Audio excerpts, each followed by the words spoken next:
Why I love the Williams era. Hello and welcome to another Why I Love video. Now I've done a couple of these, of course, including most recently Why I Love the Troughton era. This time I want to focus on another particular period of Doctor Who, not a specific Doctor but a specific producership era. And I'm talking, of course, about the Graham Williams era from the late 1970s. It ran for 3 years, season 15 through season 17, which is my personal favourite era of Doctor Who, above and beyond everything else. Now, there are a number of reasons why I love the Williams era so much. One of those, of course, is the leading man, the Doctor, Tom Baker, the Doctor. Now, I'm of the minority of people. Personally, I think Tom Baker was never better than he was in the Williams era. You know, he's good in the Hinchcliffe era, especially in season 14. But to me, he's at his absolute best in the Williams era. Far better than in season 18, where far from being dark and brooding, he just looks bored shitless most of the time. He's just so much fun to watch in the Williams era. So magnetic, so charismatic, and so increasingly bonkers and hilarious. Tom is just unimpeachable as the Doctor, and to me, this period is his absolute peak. Another of the reasons why I love the Williams era so much are the supporting characters, the companions. Again, to my mind, this era pretty much has the best companions of the whole show, and back to back as well. I mean, we start off with Leela, who was introduced in the Hinchcliffe era, of course, but she's just as good in season 15 as she was in season 14. And she's replaced by, again, two versions of the same character, and possibly my absolute favourite companion in the Time Lady Romana, of course. I love Mary Tamm. She's fantastic as the original Romana. And somehow I love Lalla Ward even more as the second Romana. Again, I mean, you add that to K9 as well, another of my favourite companions, and one of the most unique companions ever, of course. And you basically have a period where the regular lineup is just absolute perfection from beginning to end. Now, one of the reasons for the perfection of this era, of course, is not just the producer, the script editors. We have 3 script editors in the Williams era. We have the unimpeachable Robert Holmes, who of course gets lots of kudos, albeit mainly associated with the Hinchcliffe era. But we also have Anthony Reid and Douglas Adams. Now, Douglas Adams is a very famous name, of course, and much has been written, positive and negative, about his script editor days, season 17.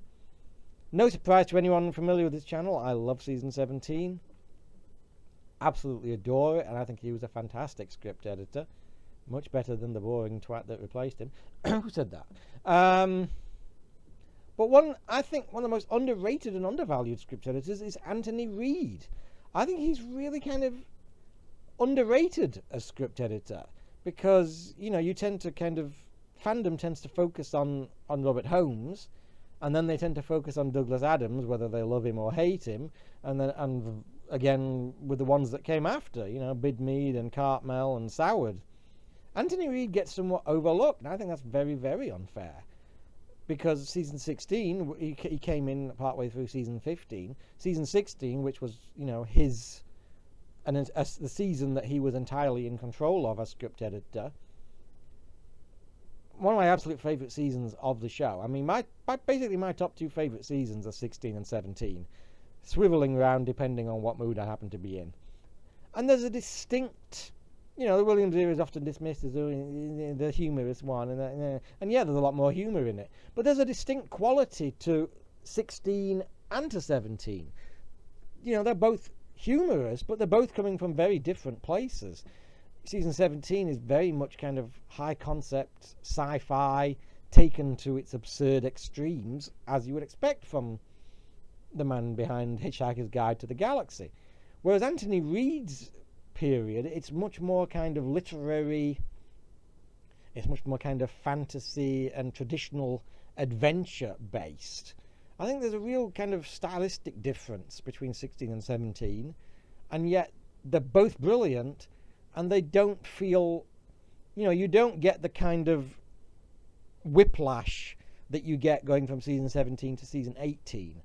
They're both very different, and yet they both feel a companion to each other rather than what's happened. It's like we're watching a different show suddenly. It's another reason. Now, I guess the very first Williams era story that I watched would have been Horror of Fang Rock, which of course I did a video on for Halloween just last month, so I won't repeat myself too much. It was one of the earliest toms that I ever saw. I got it from a friend, a really bad copy. Absolutely loved it. Still one of my favourite stories. And I availed myself of many other stories from that era, from that same friend, over the next couple of years. The Sunmakers, Invasion of Time, Destiny of the Daleks, City of Death. I mean, even though it was only like 2 stories of the season, I was already getting enough of season 17 to wonder what all the whining that I heard about it was about. 2 really good stories there. What's the problem? And I actually got the whole of season 16 off him as well. And that was, it was a favourite. I mean, at that point, we're talking late 80s. At that point, I was still very new, very green, experiencing all of this stuff for the first time. But I thoroughly enjoyed season 16, and of course, over the years, it's one of those that I just go back to constantly and just regard extremely fondly. Now, it was after I moved to Australia in late 91 that I got to see some more of season 17, because they were screening it like at 4:30 in the afternoon on this afternoon kids show, the afternoon show or something. I saw Nightmare of Eden for the first time, and I saw the Horns of Nimon for the first time. Now that was a particular of interest, because obviously, Horns of Nimon, oh my god, it's the worst story ever. I mean, you still get that sometimes these days. Not so much after the Whittaker era, obviously. But, and certainly back then, it's the worst story ever. And I just remember watching the Horns of Nimon episode by episode on the ABC and going, am I missing something? This is actually really great fun. This is actually a really fun story. What am I missing? What is wrong with these people? Were they dropped on their heads as a child? I mean, what's the problem? Now, I guess the last couple of Williams era stories that I saw were Shardar and Creature from the Pit. Shardar was early 1993, the VHS release, the Tom Baker narrated version. It came out early 93 in Australia. And it was, I was always fascinated with that. And I mean, I already loved Tom, and I already loved Lala, and I already loved season 17. So I was fascinated with the idea of this unfinished story. And I just absolutely loved it. I absolutely loved it, even that version. Now, I mean, I like the animated version more, and I'm pleased that we're getting like a 6-part episodic edit instead of that rather bizarre decision to make it a movie version on the 2017 Blu-ray. And I do prefer the animated version, but even just the Tom Baker narrated version, I loved that. It was one of my favourites from the first time that I saw it. So that's always been a favourite.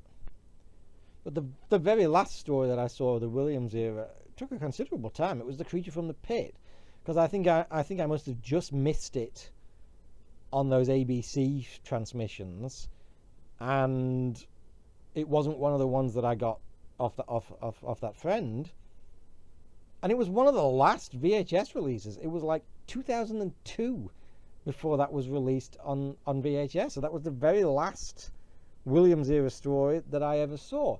Now, it's not one of my favourites. It's not one of my favourites of season 17.